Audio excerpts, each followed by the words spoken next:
Welcome to Dollars and Cents, Creating Your Fulfilled Life with Nicole Romito from Private Vista.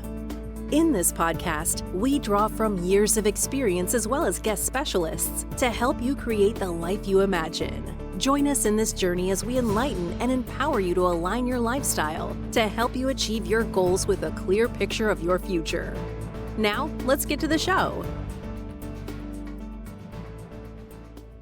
And welcome back to Dollars and Cents with your host, Nicole Romito. Nicole, good to be with you. How are you? I'm fabulous, Bill. How are you today? You're always fabulous. That's why I love being with you.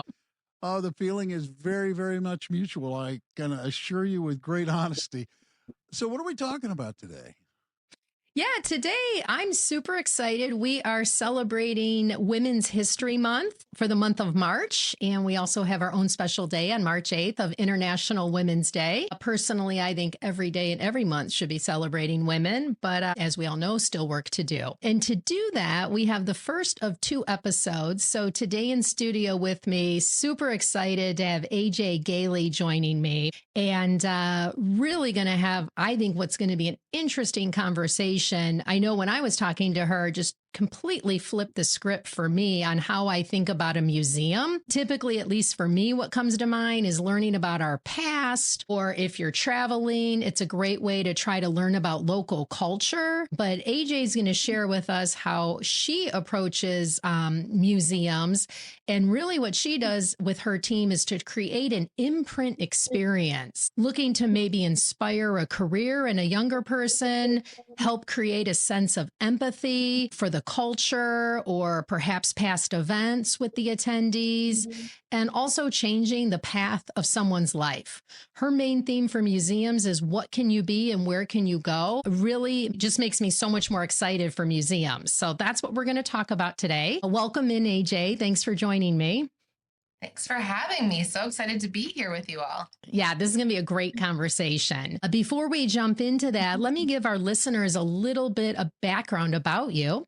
As I mentioned, AJ Goehle is here in studio with me. She's the CEO and co-owner of Luci, which is an internationally recognized experience design studio for museums and brands. How cool of a job is that? With her visionary leadership and a passion for transformative storytelling, AJ guides Luci in creating unforgettable imprint experiences, and they shape how visitors understand themselves and the worlds around them.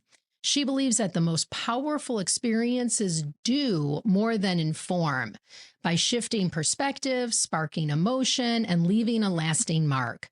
Under her leadership, Luci has partnered with leading cultural institutions and global brands to design transformative, multi-sensorial environments. That's a lot of $5 words in a row for me to say. Thanks, AJ. And she is deeply committed to building strong teams and values-driven culture, and again, wants to not only empower the people who are visiting her experiences, but her employees and teammates who help her create them. She serves on the board of directors for the American Alliance of Museums and on the Themed Entertainment Association North American Eastern Board.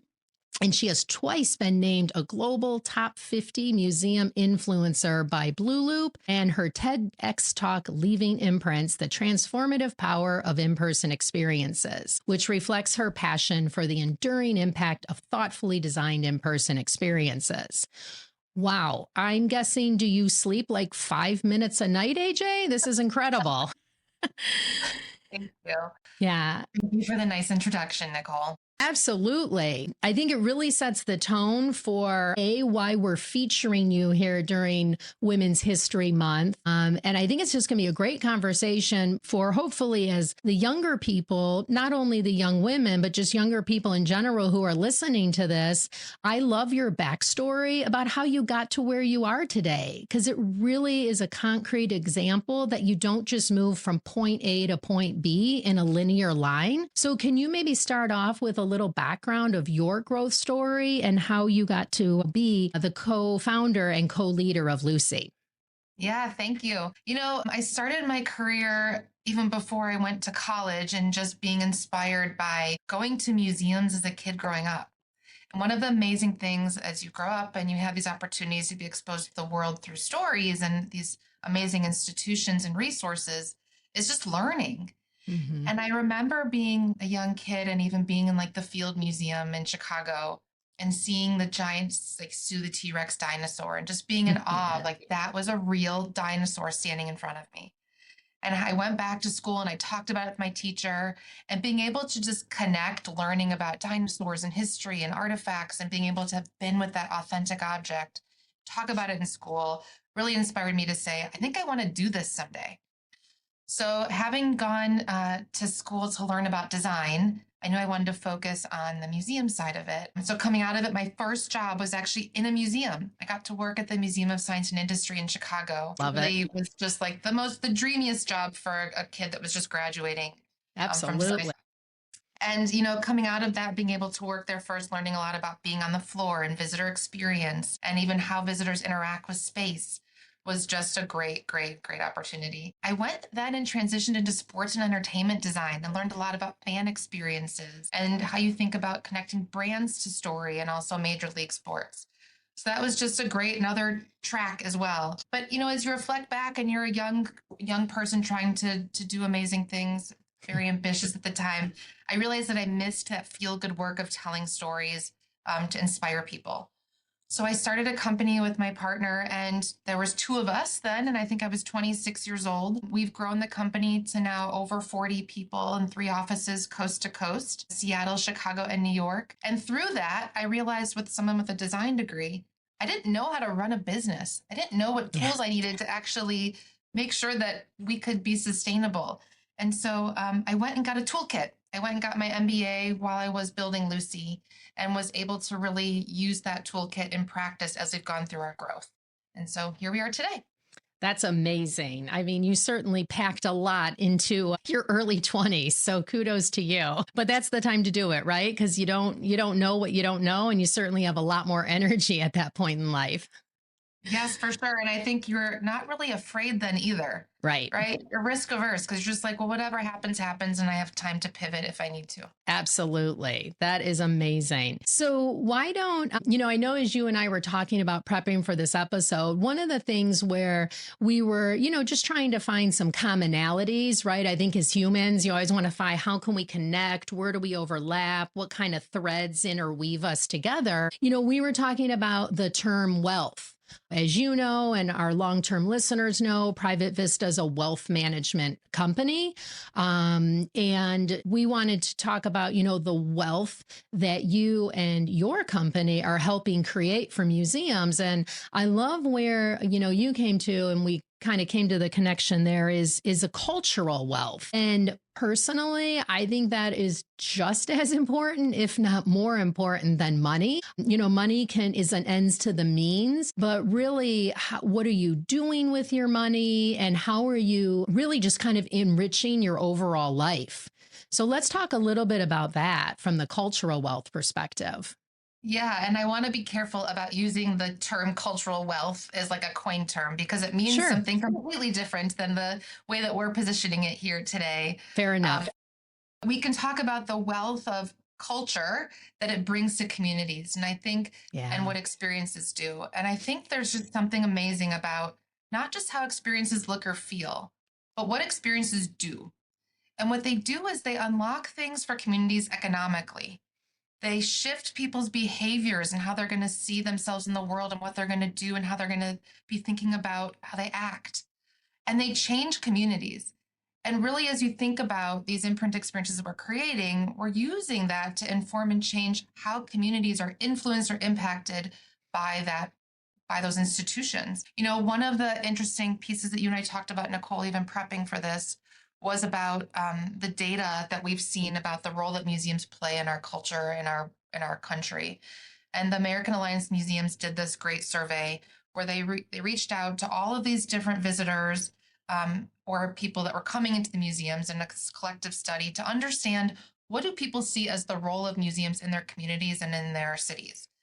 And one of the things that they found was that between 86 and 90% of Americans considered museums as the most credible and trustworthy source of information, only second to their friends and their family.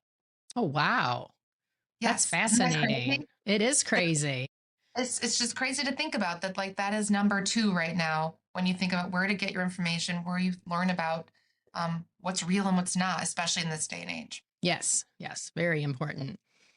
The other thing that they talked a lot about, which is trust. And, trust is this currency. It's not only brand equity, but it reduces risk. And in this world where they did this data, they also found that 97% of museums are seen as educational assets, and 92% of adults view museums, I love this, as nonpartisan institutions. And I think that's really interesting as you think about building public confidence and the enormous civic and economic leverage that museums carry in these communities when we think about funding them and supporting them or building them, and then how we think about them as these economic drivers. Right, right. Which I never did until you and I were talking, right? I mean, obviously you pay your admission ticket, but I didn't even think of them being like a draw and helping out like the other for-profits, right? Hotels, restaurants, maybe other attractions in that city. Yeah, they become these they become the anchor to districts, essentially. So if you think about that, right, you are driving tourism to these locations, you're increasing the hotel stays, you're supporting all those restaurants and retailers. You're increasing foot traffic all year round now in these communities.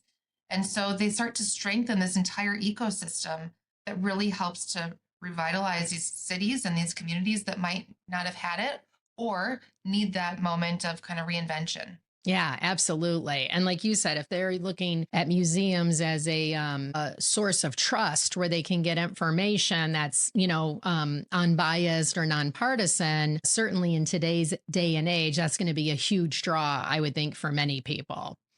Yeah, for sure. And, oh, go ahead. No, I was going to say, AJ, how are you? I don't know if you have an example or maybe you can talk generally, like how are you seeing that with the projects you and your team are taking on, probably in the last several years, but even going back further? I think that that's been a kind of topic that's everywhere, right? How partisan, how divided, things like that. So how are you seeing that impact the projects Luci's working on? Well, without getting too political, Yep, not trying to lead us down that path by any means. Agreed. Because funding for museums now are challenged because we used to get a lot of government funding supporting the development of those museums. And now there's a lot more restrictions being put on that funding based on who's in office and how that works, which is causing museums to actually go find funding from other sources beyond the government so they can stay, nonpartisan in their prevention. Right.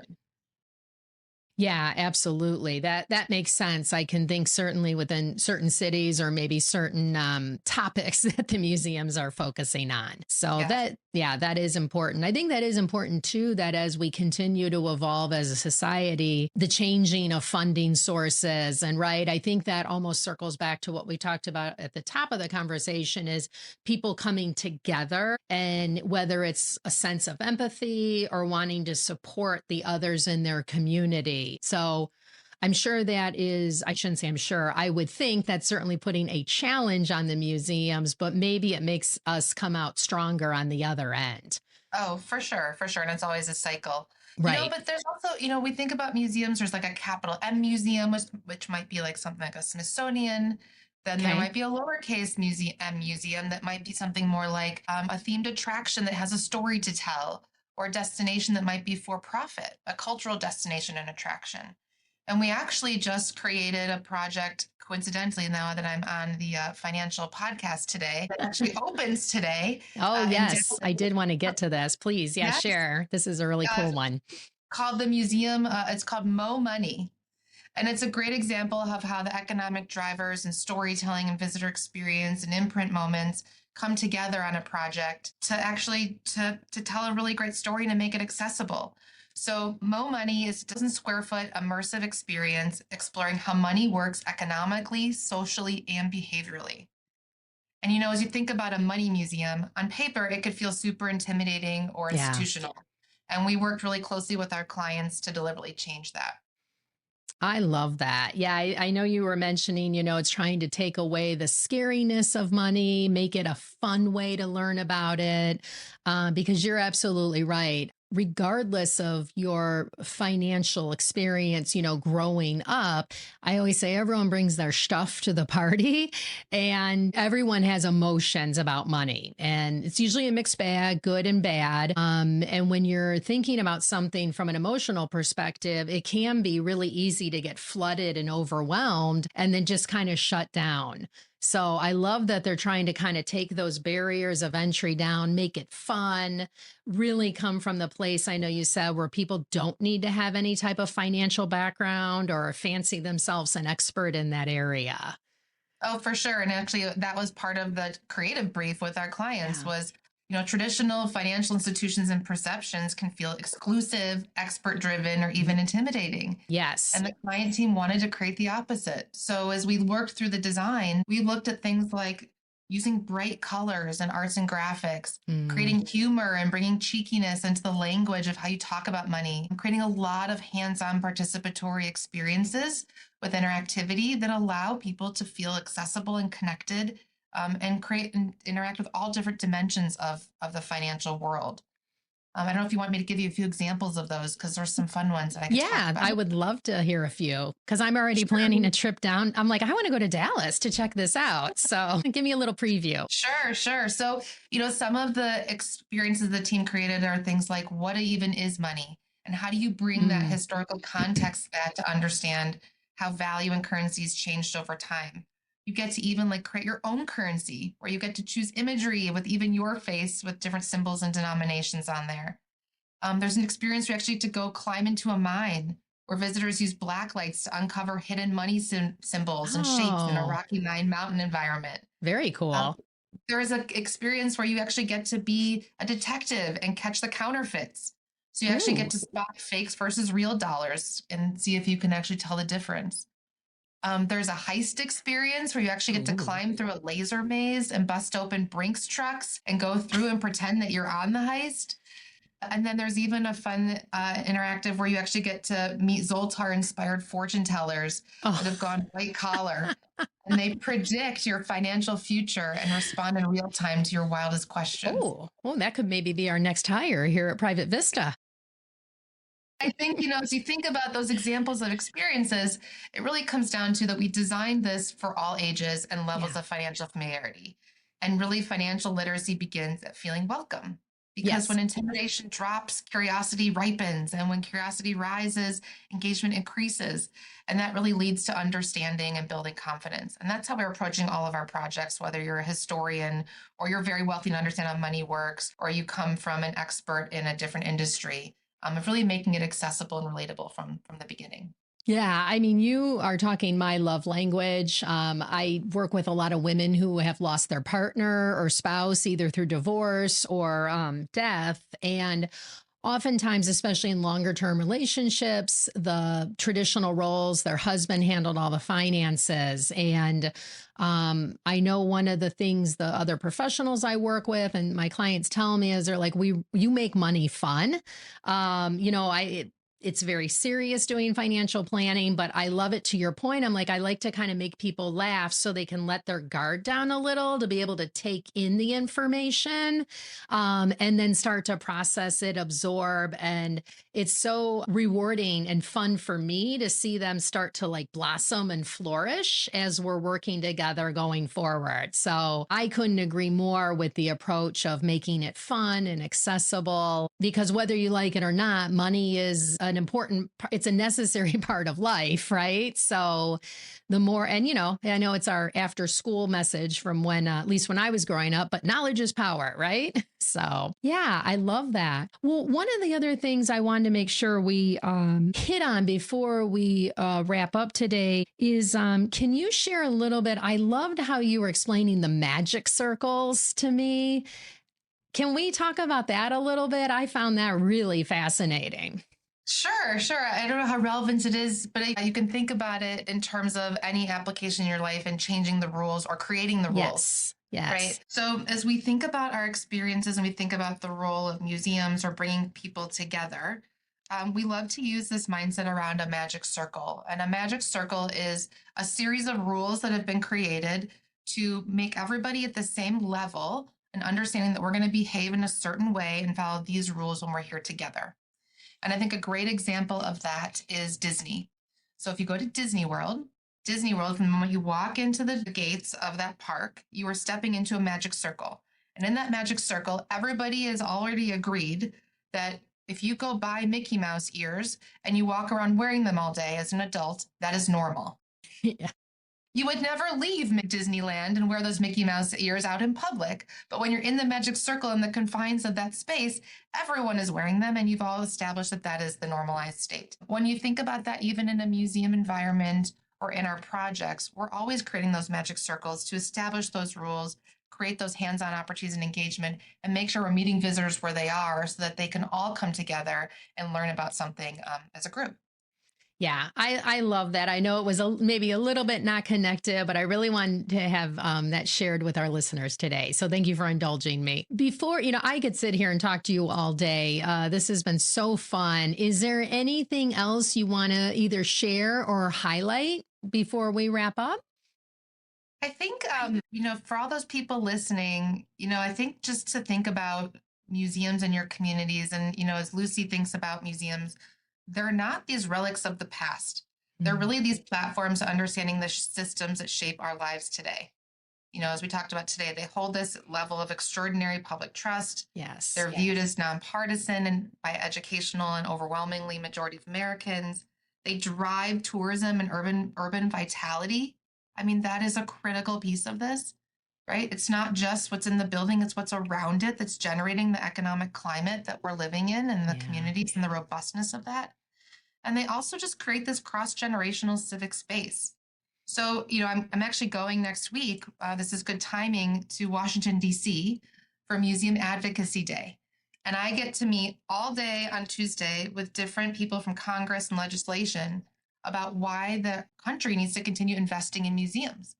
And really the reason why is because by investing in museums, you're investing in the economic vitality, community trust, and civic trust and resilience of the United States and of our world.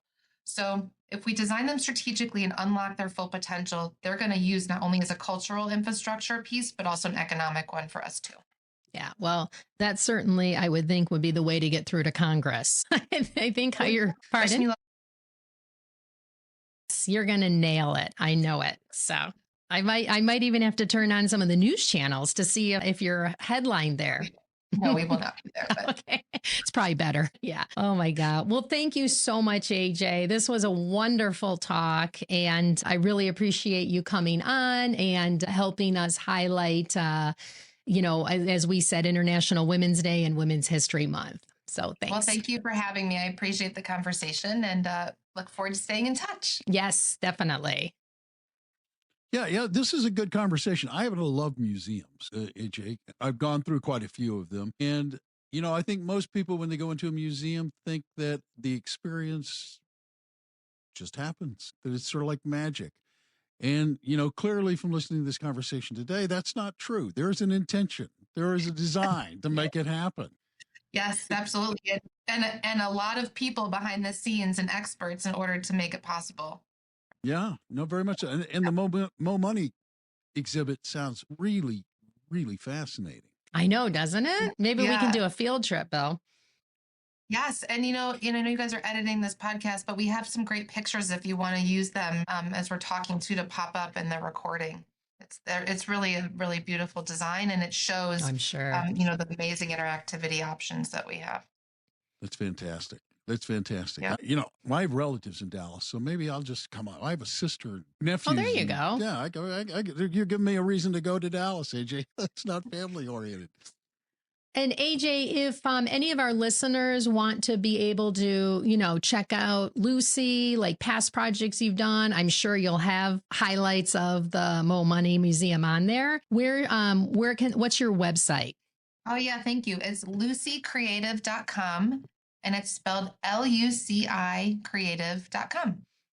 Great. And we'll have that in the show notes as well. And make sure you like us on our socials too. We're always posting some content there. And you might see even right now, we just opened an exhibit at the National Constitution Center in Philadelphia. Ooh. And there's some sneak peeks into that just opened this past week. Our socials are at Luci Creative on Instagram, and that's spelled LUCI Creative, one word. And you'll see some awesome content on there from just opened this week that's not on our website yet for the National Constitution Center, where we just opened a new exhibit this past week about the founding of American democracy. Beautiful. That's fantastic. All right. Well, Nicole, we need to wrap this up at this point. So if people are listening to this conversation and they don't know how to get a hold of you, which I can't imagine is even possible, how do they reach out to have a conversation? Yeah, if they want to get in touch with me, the best way is to go to our website, myprivatevista.com, and there's a contact us button on the homepage. You can put in your information, reference this episode or what you may want to talk about, and either myself or one of my fabulous colleagues will be sure to get in touch with you. Or you can also call us at 312-831-4378, and our receptionist, again, can get you in touch with me or one of my colleagues. Excellent. And if you don't feel like reaching out to anybody right now and you are not a subscriber to the podcast, the one reach out you could do is just simply reach out and hit the follow button and become a subscriber. Because if you are a subscriber, you're notified when the next episode of this fantastic podcast is released and you can give it a listen. I would also ask that if you like this podcast, tell people about it. Indicate that you like it, because word of mouth is a promotional tool that is very, very much appreciated. On behalf of Nicole and everybody at My Private Vista, I'm Bill Tucker, thanking you for listening today, and we'll catch you next time. Thank you for listening to the Dollars and Cents Creating Your Fulfilled Life with Nicole Romito, sponsored by Private Vista. Visit our website at www.myprivatevista.com or give us a call at 312-831-4370. And don't forget to click the follow button to be notified when new episodes become available. Private Vista is a group comprised of investment professionals registered with Hightower Advisors, LLC, an SEC-registered investment advisor. Advisory services are offered through Hightower Advisors, LLC. This is not an offer to buy or sell securities. No investment process is free of risk, and there is no guarantee that the investment process or the investment opportunities referenced herein will be profitable. Past performance is neither indicative nor a guarantee of future results. The investment opportunities referenced herein may not be suitable for all investors. All data or other information referenced herein is from sources believed to be reliable. Any opinions, news, research, analyses, prices, or other data or information contained in this presentation is provided as general market commentary and does not constitute investment advice. Private Vista and Hightower Advisors, LLC, or any of its affiliates make no representations or warranties expressed or implied as to the accuracy or completeness of the information or for statements or errors or omissions, or results obtained from the use of this information. Private Vista and Hightower Advisors, LLC assume no liability for action made or taken in reliance on or relating in any way to this information. The information is provided as of the date referenced. Such data and other information are subject to changes without notice. This was created for informational purposes only. The opinions expressed herein are solely those of the authors and do not represent those of Hightower Advisors, LLC, or any of its affiliates.